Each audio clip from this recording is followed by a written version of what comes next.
इतने दिनों से जो ज्ञानवापी मस्जिद का जो मामला चला है, इस पर स्थानीय लोगों की क्या प्रतिक्रियाएं हैं, आइए जानते हैं। हमारे साथ जुड़े हुए हैं प्रवीर सोनी जी, जो कि भारतीय जनता पार्टी वैशाली नगर मंडल के उपाध्यक्ष हैं।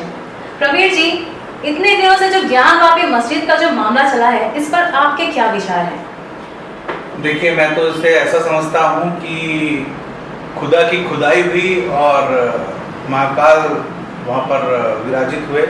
जैसा कि आप लोगों ने देखा कि शिवलिंग वहाँ से निकले हैं, तो मैं ऐसा मानता हूँ कि भारतीय संस्कृति में अगर देखा जाए तो इस पूरे भारत में आज से 2000 साल या लाखों करोड़ों साल पहले से भी भगवानों की आराधना हो रही है भारत में स्पेशली, क्योंकि यहाँ पर केवल हिंदू ही रहते थे। और जब मुगल शासक आए या मुगल लुटेरे आए, तो ये समझ लीजिए कि उन लोगों ने मंदिरों को तोड़ के मस्जिद बनाना चालू किया और भी बहुत सारी चीज़ें उन लोगों ने की।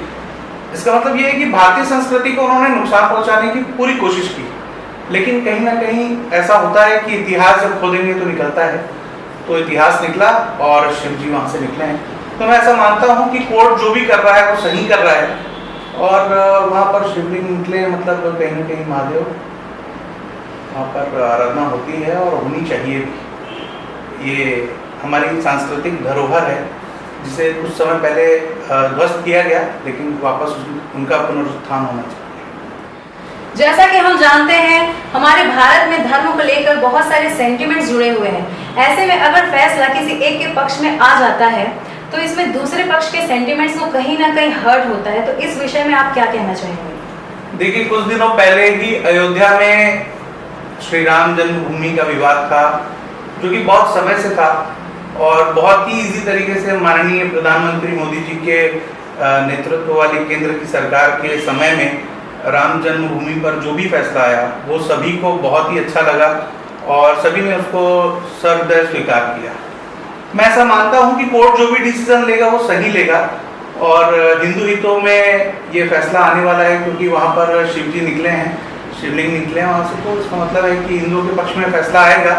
और मुस्लिम भाइयों को भी ये सोच लेना चाहिए कि अगर किसी के मंदिर को ध्वस्त करके अगर मस्जिद बनाएंगे तो वहाँ पर उन लोग भी शायद प्रार्थना करना, ऐसा विवादित जगहों पे वो प्रार्थना करना पसंद नहीं करते हैं, तो उन लोग भी इस चीज़ को स्वीकार करेंगे।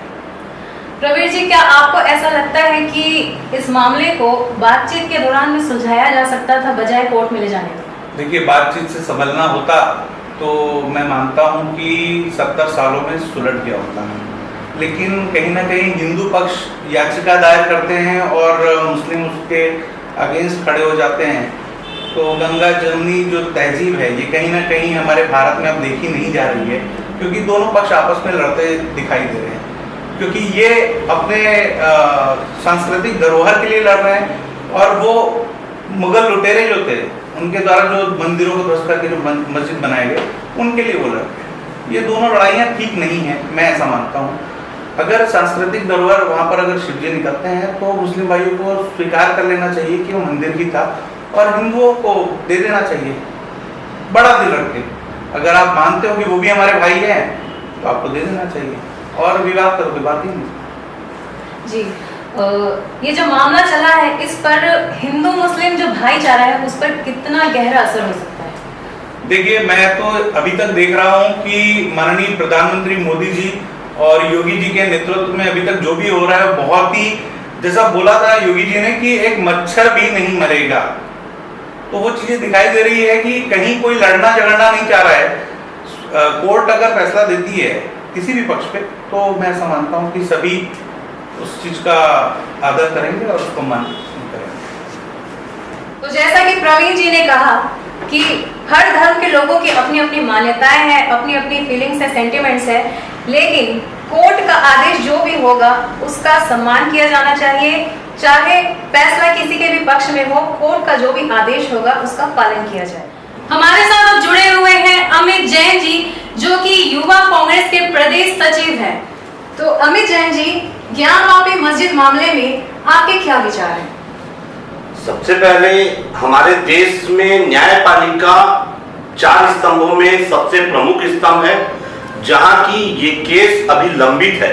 यह मामला आज सर्वोच्च न्यायालय में, ये सुप्रीम कोर्ट में लंबित है, तो इस पे मुझे कुछ भी कहना सही नहीं होगा, क्योंकि न्यायालय से बड़े हम कोई भी नहीं।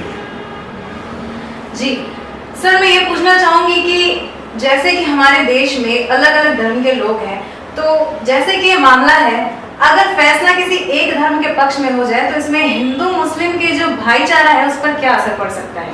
नहीं, अगर जैसे अभी कुछ दिनों पहले अयोध्या का फैसला आया राम मंदिर का, जिसका सम्मान देश के हर वर्ग हर धर्म के लोगों ने किया, तो हमारे देश में बिल्कुल भी ऐसा माहौल नहीं है कि किसी धर्म के पक्ष में अगर माहौल आता है तो दूसरा धर्म उसको स्वीकार न करे, बल्कि यहाँ पर हम लोगों को उसको सम्मान करना चाहिए और उस महोत्सव और उत्सव में शामिल होना चाहिए और देश में एकजुटता का माहौल, धर्म संप्रदाय का माहौल बना के रखना चाहिए।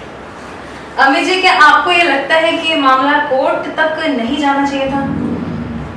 जब ऐसे हमारे समाज के लोग और सारे लोग जब किसी फैसले को नहीं कर पाते हैं तो मजबूरी होती है कि सर्वोच्च न्यायालय के हाथ में मामला जाना, जिसके मामले को जो भी फैसला आएगा, चाहे वो भाजपा हो, कांग्रेस हो या जो भी दल हो, सभी प्रमुख दल को उस फैसले को स्वीकार करना होगा और आम आदमी को भी उस फैसले को स्वीकार करना होगा, जिससे कि ना धार्मिक दंगा होगा, ना कहीं भी किसी तरह की कोई बात होगी। इसलिए ये कोर्ट में फैसला जाना मुझे लगता है कि व्यक्तिगत रूप से सही है। तो जैसा कि अमित जैन जी ने कहा कि न्यायालय का जो फैसला होगा वो सर्वोच्च होगा और उसी को माना जाएगा। तो जैसा कि आपने देखा कि ज्ञानवापी मस्जिद मामले में हमारे यहाँ के स्थानीय लोगों की क्या प्रतिक्रियाएं हैं। मैं हूँ Oshan Kamboj, CG news India से कैमरामैन शिमोन।